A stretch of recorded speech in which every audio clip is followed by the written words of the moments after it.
I'm going to stand here if you don't mind. My apologies.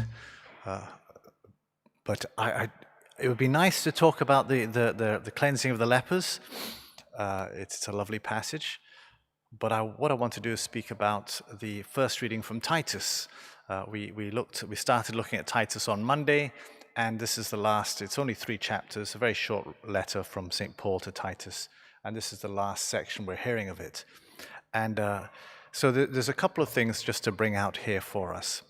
One is St. Paul is speaking to his great concern, not besides the teaching, the people in Crete, that's where Titus is, besides their need for good leadership and good teaching, he's very concerned that they behave, that they practice what they preach. And so it's also the same for us, that we practice what we preach. And so, especially in the church, but also outside of the church, he says this,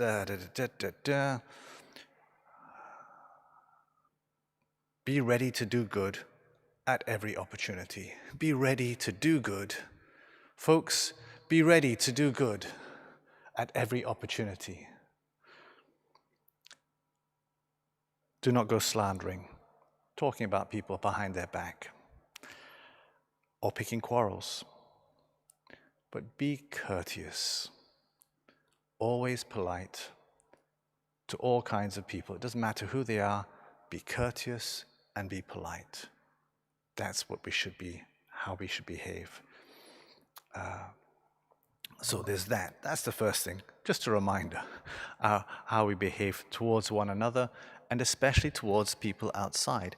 This is Paul's concern, how we present ourselves, because he's concerned that the good name of the church would be undermined and the witness will be undermined. We would give people reason, he says, to accuse us, to have accusations against us. Anyway, so Paul here, he's speaking and he's talking about, and it's something that we don't really talk about much, he says, remind the people, he's talking to Titus, so we need to be reminded of our duty to be obedient. These days, obedience is not something that we like to talk about. Rebellion is the stuff we like to talk about. Standing up to the man, not allowing the government to push us around or those in power to push us around. That's the general impetus of the world around us. But St. Paul is saying, no, be obedient to the officials. Obedient to the officials and representatives of the government. Folks, as Christians, we're to be obedient and to the officials and representatives of the government. And I had a look at the Catechism to see what it said about this.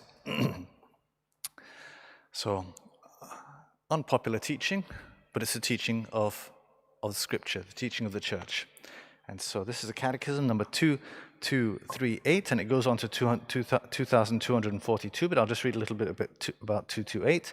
And it says, those subject to authority, that's us, should regard those in authority as representatives of God. Those who are in authority, we are to regard them as representatives of God. Do we do that? Who has made them stewards of his gifts. God has given them these things, these responsibilities to look after on his behalf. Be subject to the Lord be subject for the Lord's sake to every human institution. Live as free men, yet without using your freedom as a pretext for evil, but live as servants of God. And it goes on.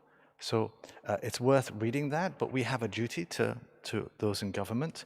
Of course, we have a right to refuse obedience to civil authorities. It goes on in number 2242, when their demands are contrary to those of upright conscience, finds its justification. So in the distinction between serving God and the political community. Render to Caesar the things that are Caesar's, to God the things that are of God. We must obey God rather than men. that's when they teach stuff against justice. But for the most part, we're to be obedient to the representatives, those in authority, and they are to be seen as representatives of God. So folks, just a little teaching there, a wee challenge for us on our own way of thinking towards those in political authority, or any authority.